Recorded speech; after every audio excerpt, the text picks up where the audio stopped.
What's up guys, I'm back today with another video. If you've been here before, welcome back. If it's your first time, thanks for tuning in and checking out the channel. If you want, you can add all my socials over here on the side. Today is episode 4 of the driver's side. Super excited about this episode. I haven't done one of these in a long time. Let's introduce the guest for today and we'll get started. All right, man, what's your name and what do you drive? My name's Christian Garcia. I drive a 2013 WRX Impreza Premium. That's the whole name of the brochure.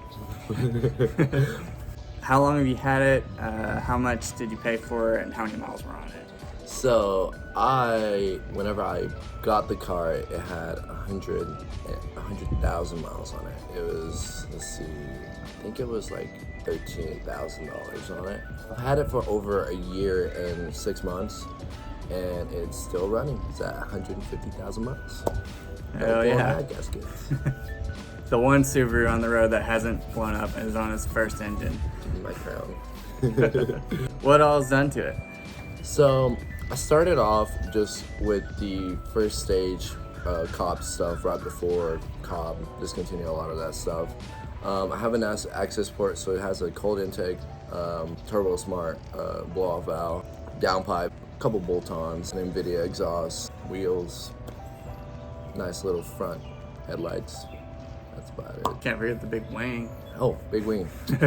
Big Battle Arrow 66-inch wing. Is this your first car that you've like picked up to like start modifying, or is like have you had ones before this? So my first manual car, I drove a 1998 Kia Sophia. My dad used to have this old black car that had heated spinners, the AutoZone spinners. And I used to think I was a shit when I was 13. My first official car that I modified was my old 2000, I believe, 10 Mazda 6 S Grand Touring, which was a limited edition Mazda. It was a sedan. It had black wheels on it, and it had curtains in it for some reason. I got it from the dealership, and it had like curtains, so it looked kind of like one of those like luxury cars. And I put in cold intake on that. It was obviously an auto, but I loved it. It was nice. It went from point A to B, but aside from that, you know, that's just, I guess, all I modified. So you said you played Need for Speed Underground, but what actually like got you into cars and the car scene? What made you want to get into it? So I always, since I was little, loved cars. I remember my first memory. So when I came to United States, I was about 6 or 7, and I went to a car meet with my dad one day, and it was Cars and Coffee a long time ago. That's how I got started. It was Cars and Coffee. And there was this blacked out R32 with this huge turbo, and he was spitting flames. That's all I gotta say. That's all you need. And then ever since then, I always wanted a car. My dream car is always gonna be an R32, no matter what. You know, that's kind of how I got into it. I think seeing a black R32 spitting flames would get anybody into the car I'm scene. so excited. God, I was a little kid. I was telling my dad I want that, and he'd be like, "Nah, that's too much for you." What's your next plan with the car? What do you want to do with it? For right now, I'm gonna put some of the essential things that I kind of need to have, like cold packs, new cold packs, spark plugs. My stock top mount intercooler is going. It's dead. It's like fucking burnt. It doesn't look like it's gonna take any more. Rev 9 top mount intercooler that I'm gonna put on there, and probably just keep it like that for a while until I can get that 6-piece swap, which is about $67,000 for it, which, you know, it's great. Half the price of my car, but whatever, you know. And eventually, after I get that 6-piece swap, then I'll start going into bigger turbo, injectors, you know, fixing everything in the engine, making sure it's nice before I go pushing more. I'm trying to get to about 450 on horsepower, and then that's it. Because I feel like with all-wheel drive, I feel like 450 is perfect. 450 or 400 is perfect. Nothing more, nothing less, unless we're trying to like go drag racing or anything. But yeah, I'm just waiting on all that. Transmission first, I already got my front mount intercooler and top mount intercooler. I'm just waiting on that. That's basically it. What is your favorite thing about the car and your least favorite thing about the car? My favorite thing about the car, I would say, it's gotta be the sound. The sound? Just the sounding of a Subaru Boxer engine is unmatched. You can, I mean, eventually, whenever you're making more horsepower, that you're gonna have to go to equal headers. But I want to keep my unequal headers. I love that rumbling sound. It don't matter. Any day that puts a smile on my face, and that is all that matters. My least favorite part of my car is that it's a 5-speed. Oh, The WRXs came with these fragile 5 speeds, and after about 350 horsepower, those transmissions leave the chat. Name pros and cons about owning your car.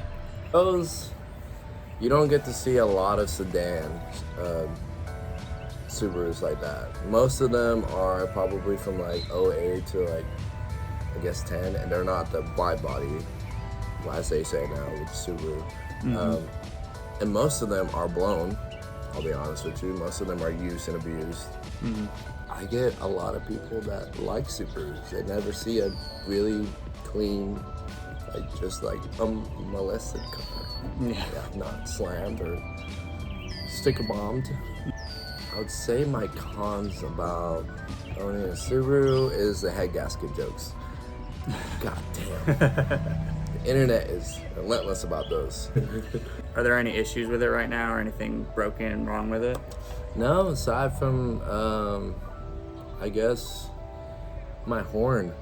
Something going on with electrical with my horn. I can't, like, I don't know if somebody got in a wreck before or they didn't fix something, but there's like a short somewhere in there, but my horn doesn't work. And I guess that's about it. That's the horn. No typical oil leaks? Oil leaks. Okay. There's a little There bit it of oil is. leaks, a little bit, and if I clean it up, I'll make sure it's nice and clean because we don't like that. I'm trying to look where it's at, and I'm pretty sure it's somewhere. I don't know where, but we'll find out. How many Taco Bell Crunch Wraps do you think you can fit in your entire car? I'm gonna have to say 20,000. 20,000. 20,000. With the trunk, how small my trunk is, most of it will be in like inside. What's your favorite wheel brand and model? I would have to say I am more into the track base of wheels. I love Enkeis. I used to have Enkeis on my car. I would have to say the NT03s. Yes, I was gonna put those on my 3000 GT. I love those. So you already kind of talked about the R32, but what is your dream car? Is that it? Damn, it's like that's my hardest thing to actually name. I actually had a friend, and I actually like bought an FD from a long time ago. Like it blew. Oh. But it was like a really nice white FD.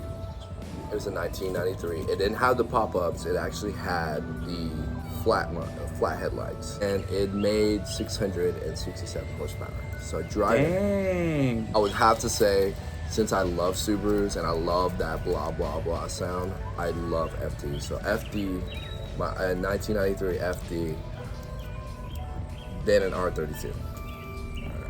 If you were given an unlimited amount of money and you had to go buy 3 cars tomorrow, what would they be? Obviously, it would be that FD for sure. I want that again, and I would say probably an R32. I would probably get like a B spec V on those, and then surprisingly, I never really go for exotic cars, but I would have to say Lamborghini Diablo and SV. I love those. I always loved how the headlights looked. I loved how aggressive. Like that was like the turning point, I think, of Lamborghini, where it started getting to like the Gallardo looks and the Murcielago and all that. So from after that, I'll say I'm not big into Lamborghinis after that. The Aventadors and all that is nice, but I like the older Lamborghinis. Yeah, I feel like that's like, for me, like for a lot of cars these days, like just older cars compared to new supercars, I just think they look better. Like Lamborghinis, yes, they're crazy fast, but they're so expensive, and they just they're all kind of starting to look the same. Like I can't tell if a Huracan is passing me or a Aventador. Like I don't know much about Lambos and stuff, but like the older Ferraris and stuff, like compared to new ones, the old ones are like have you seen Ferris Bueller's Day Off? Yes. That Ferrari? Yes. Oh. I want an old muscle car. So like 70s Charger, that's always been on the list. 67 Impala. One of the older like 60s Mustang GT500s. Now, honestly, if we're talking about old muscle cars, I would want a Plymouth. An old Plymouth. Like a Roadrunner? Yes, a Roadrunner. I would love that. I just love the sounding and how aggressive and how simple the cars were back then. Same thing goes for like the Charger RT, the older Charger RT. Loved them so much. And then the other two, 911, one of the air-cooled little Porsches. They sound good. They look amazing. Good. And one of those right-hand drive, big body Excelsior, which is like the Japanese LS400, or a Chaser, JZX, one of those, Toyota Century, Nissan Gloria, right-hand drive sedans. I've always wanted one of those. Chasers, man. I love Chasers. Yeah. I saw one on Driver Motorsport. It's like a dealership up in Virginia. And they have one that it's like, I think $26,000, but it is like boosted, slammed, air suspension, everything. Sounds amazing. Makes about 400 some horsepower, and it's so nice. I was like, I want it. Yeah, I've been checking out Driver Motorsport a lot too. They've got some crazy deals that like other importers don't. A lot of those, like the Excelsior I was talking about, and they had a Century on there that just sold for like 15 grand. V12, massive car. You can put your feet in a leg rest in the back seat. One of those crazy things. And they got like crazy deals for like from 12 to 15 grand for right-hand drive, huge sedans. Britney Spears. It's Britney, bitch. It's Britney, bitch. What advice or tips do you have for anyone looking to get into Subaru or your car, or just picking one up? What do you think they should look out for, or anything like that? I personally say, if you're getting into a Subaru, do your research. Like, watch videos. As much as that nice little Hawkeye on Facebook Marketplace looks, with nice wheels, and it looks like it's making about 500 horsepower, don't do it. Don't do it. You have to make sure how many miles, the maintenancing on everything. Gotta make sure, again, gaskets need to be up to date. Timing belt. That is one thing with Subarus. If that timing belt goes out, your engine is done. Say, try to get a WRX that's mostly stocked and a 6-speed. And I would say, look for rust. There's a lot of specks of rust on my car that I'm just now looking. Like, there's so many on the roof, and then there's a little bit right under the battery. Rust, a little bit of rust I won't mind. Not too bad to where I need to like do something about it. But that, and aside from that, just make sure everything's good, man. Like, no grinds, no grips, no nothing. Last thing before we drive it, I present to you for the first time the Subaru Award for being the first Subaru on the show. Yeah. Hey, I fuck with it. I like it. I'm gonna hang this up. I'm gonna fucking frame that. Frame that shit. Frame it. I'm gonna frame this shit. Look at that. Look at that drawing. It's iconic. Go drive it. There we go. Awesome. We're on this Subaru drive now. In the Subaru. Alright, gotta make sure it's a manual. Yeah. You know?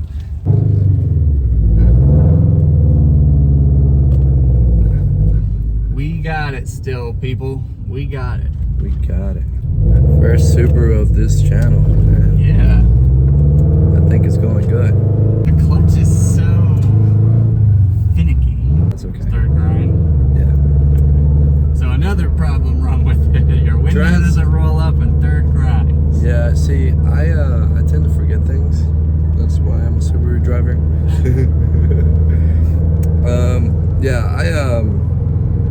My transmission grinds, obviously. Need a new transmission. Window over there usually never opens as good. It used to, but I don't know what happened. Something electrical. That's about it. The clutch, it's an OEM clutch, and I feel like it's slipping a little bit just because maybe it's been a year. So it's an odd clutch position. Yeah. Like all the manuals that I've driven, they've been like freaking 5 feet off the ground, close to your knee, and you have to like push them all the way in. Yours is like already up against it. Like I can't tell if it's all the way down or not.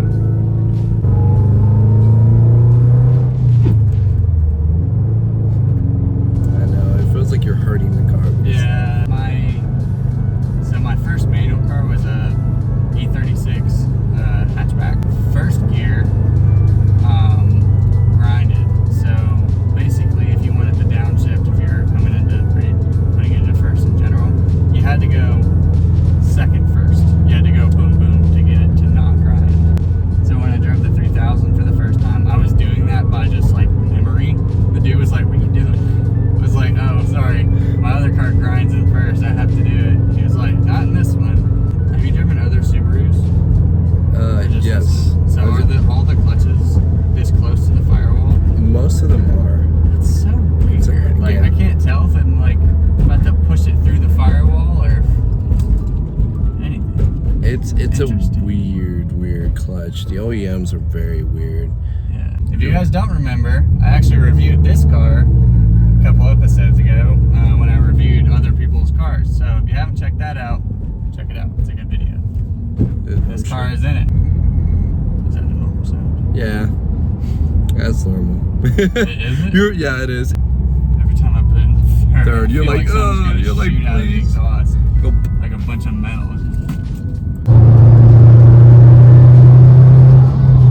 Woo! I hadn't heard the blow-off valve yet. Yeah. Alright guys, that's about it. We're just gonna roll the montage. We just finished the whole driving sequence. Hope you guys enjoyed that. Huge shout out for Christian for coming on the show. I had a good time. I did. I loved it. Thank you guys so much. Thanks for bringing the car on. Let me drive it around. This is the first WRX I've ever driven, so it's pretty fun, pretty cool. You got a good build going on. Trying to, and I'm glad I got that first Subaru in the Yeah, you the got the Subaru award, the first Subaru on the channel. You got any last minute words, any shout outs you want to give out, anything you want to say? He's awesome. Y'all need to subscribe to him. Get on there. Add him all his social medias. I really appreciate it. Yeah, no problem. Thank you. We'll roll the montage. We'll see you in the next one. Thanks for watching.